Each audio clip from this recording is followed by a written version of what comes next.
Assalamualaikum warahmatullahi wabarakatuh. Good morning everyone. We are from group 3 and now we want to presentation about the kind of paragraph. My name is Sandra from 4A class and now I want to explain about descriptive paragraph and compare or contrast paragraph. Before we are talking about descriptive and compare and contrast paragraph, maybe we can talking about what is paragraph first. What is paragraph? A paragraph is a group of sentences that flesh out a single idea. In order for a paragraph to be effective, it must begin with a topic sentence, have sentences that support the main idea of that paragraph, and maintain a constant flow.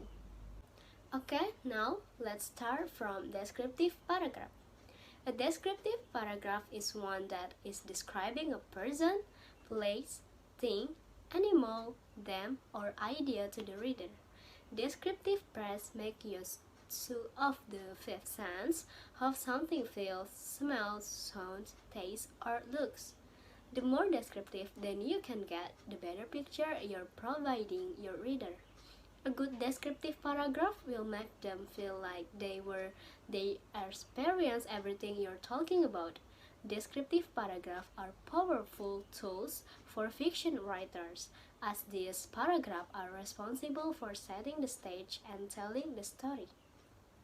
And for the example of descriptive paragraph is, the first thing I notice when I look at him is his size, his neck muscle tense, his stance on his hind legs with a fearless look in his intelligent eyes.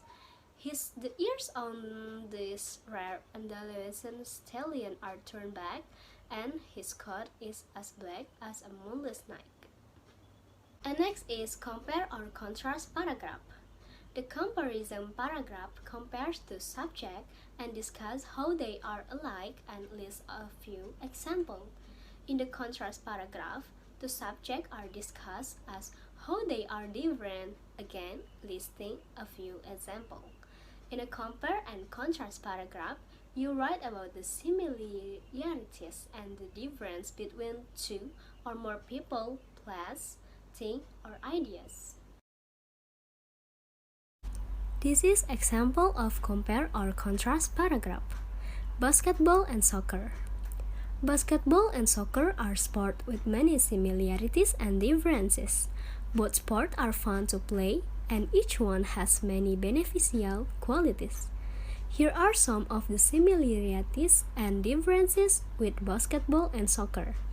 Basketball and soccer are played with a round ball. They both provide a ton of cardiovascular exercise, such as running.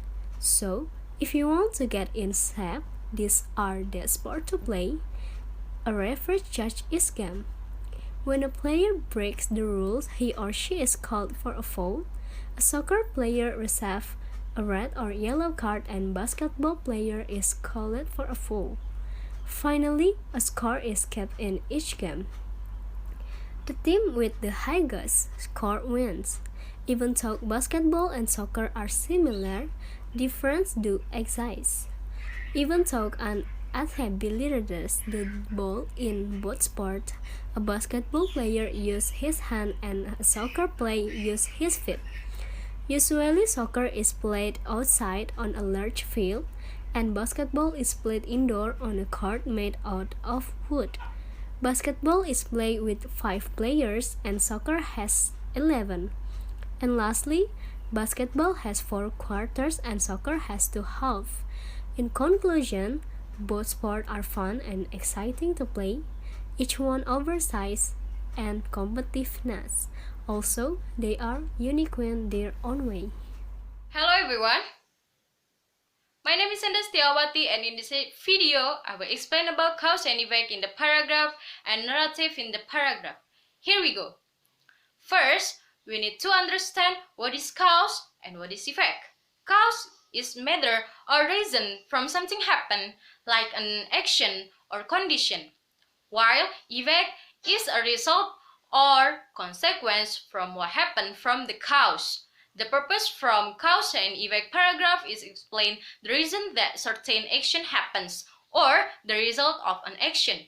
Sentence consisting of cause and effect usually involve the action that made something happen and the result of the action. It is also important to note that the cause is usually written before its effect, but there are rare cases when the effect will be written first. We should be aware, however, that whatever order you present causes and effects with your sentence, you cannot have the effect of occurring before the cause. When writing cause and effect arguments, you will write many cause and effect sentence. So cause and effect are always connected. Simply, we can say that as a combination or of action and reaction.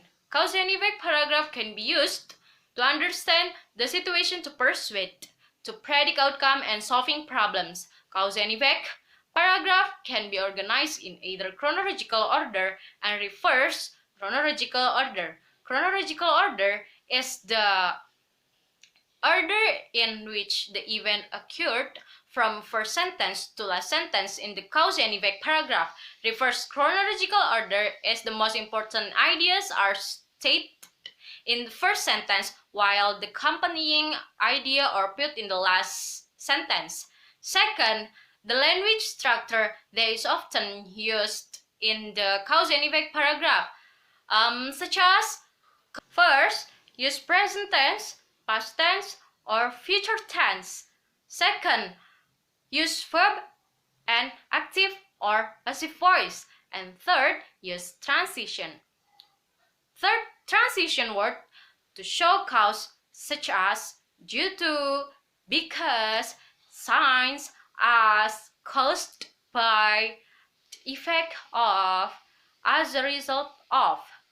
Fourth, transition words to show effect such as so, therefore, thus, hence, give rise to, and causes. Before we write cause and effect, it would be better if we know how to write it first. First, identify the effect in the topic sentence and write about its causes. Second, write about the causes in the topic sentence and write about its effect. Third, talk about causes followed by the effect of each causes. After we know how to write a cause and effect paragraph, then we can write a cause and effect paragraph smoothly. The first one is starting by finding the topic. To find a topic in cause and effect paragraph, we can use brainstorming. The second is write the supporting sentence, which is the effect if cause of topic sentence. And the last step, we can draw conclusions from this paragraph. And next is narrative paragraph. Tells the story of an event, providing the relevant details of when and where the event occurred, as well as who was included and what transpired. Our narrative paragraph is a paragraph in which we tell or narrate stories and events in chronological order. For writing the narratives or story, there is three major elements to the taken. First, there is plot. What happens in a narrative is called plot, the set of connected events on which a story, film, and so on is based. Second, there is characters. The people or the animals that take part in the event or narrative are called the characters. Third, there is setting. The setting puts the characters in a particular place and particular time. It means that the event or plot and characters are well organized through setting. And important tips for writing a narrative paragraph. First, there is have an idea in mind. Second, should be in chronological order. Third, should have logical connection. Fourth, listen and learning. 5 is climax or best point on the story. The last is restatement. Note, first, A narrative is a form of writing that tells a story. Second, narratives can be essays, fairy tales, movie, and jokes. Third, narrative have 5 elements such as plot, setting, character, conflict, and theme. Fourth, write use narrator style, chronological order, a point of view, and other strategies to tell a story. This is an example of a cause and effect paragraph and narrative paragraph. Next material will be delivered by my friend. She is Astri Juliandani. Classification paragraph. In theoretic and compositions, classification is method of paragraph or essay development in which a writer arranges people, objects, or idea with shared characteristics into classes or groups. A classification essay often includes examples and other supporting details that are organized according to types, as kinds, segments, categories, or part of a whole. Next,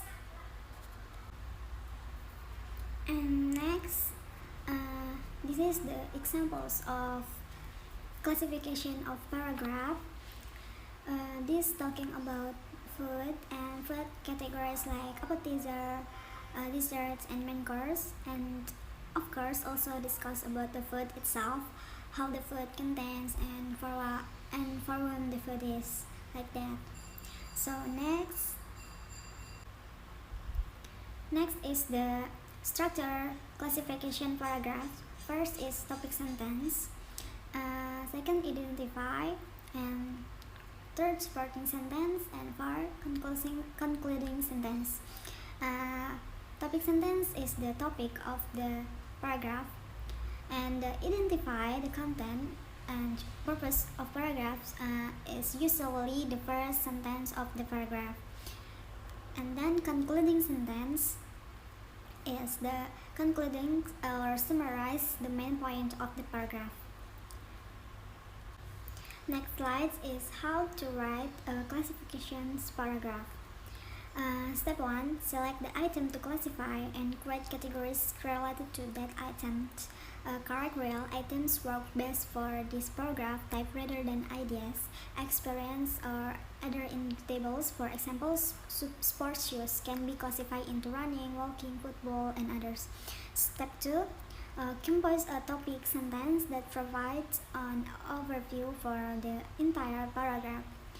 And step 3. Develop the classification paragraph supporting details with a sentence describing each type with a class. For examples, for joggers, sports shoes cushions the impact and the runner's feet, while sports shoes for walkers have slight different padding. And use transitional phrase as you move from one class to another that a paragraph has coherence. And step 4, compose a closing sentence for the classification paragraph that provides a general statement about the subjects. For the examples, the world of sports shoes has a type of shoe for the every types and age of persons. And step 5, revise your paragraph after setting it aside for a couple hours. And next, alright, now we can talk about analytical paragraph or analytic paragraph. So an analytical paragraph is a form of descriptive writing which is written on the basis of a given chart, paragraph, data, outline, clause, tables, and others. Next, now we talk about structure of analytical paragraph. First is topic sentence. This tells the readers what your paragraph is about. It is the main idea of that paragraph. Second is context for your textual evidence. For each piece of evidence you choose, you must orient the readers to what is going on in the text. Third, textual evidence. This is a short sentence or passage which you copy directly, word for word, from the text because you want to use it as evidence to prove your topic, sentence, or thesis. Fourth, page reference. Put the page number to indicate where in the text you found your quote. The page number is placed at the end of the quote in parentheses. Analysis explains in your own word how your topic sentence. And the last is concluding or transition sentence.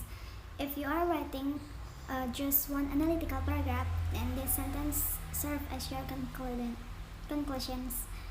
So next is will presented by Dela Annisa. Argumentation paragraph. Argumentation paragraph is a paragraph whose main idea is developed by presenting the author's opinion, commentary, subject matter, and personal ideas. The purpose of the argumentation paragraph is to convince and influence the reader to have the same opinion as the author's opinion. In order for the goal to be achieved, the argumentation paragraph needs to be accompanied by actual facts such as research results, data, expert theory, examples, and others. Now, I will give an example of argumentation paragraph which is about traffic. The number resulting from road accidents this year continues to increase, even worse than the last 5 years. According to data released by the police, last year the number of accident cases reached 4,500 cases, compared which reached 5,300 cases on day plus 8. So it is certain that this will increase. Of the 5,300 cases, the largest percentage was motorized vehicles. The increase in the number of accidents is due to the increasing number of travelers using motorized vehicles. I think that's enough for the presentation from our group. Sorry if there is an error. I hope our material is useful. Thank you for watching. Wassalamualaikum warahmatullahi wabarakatuh.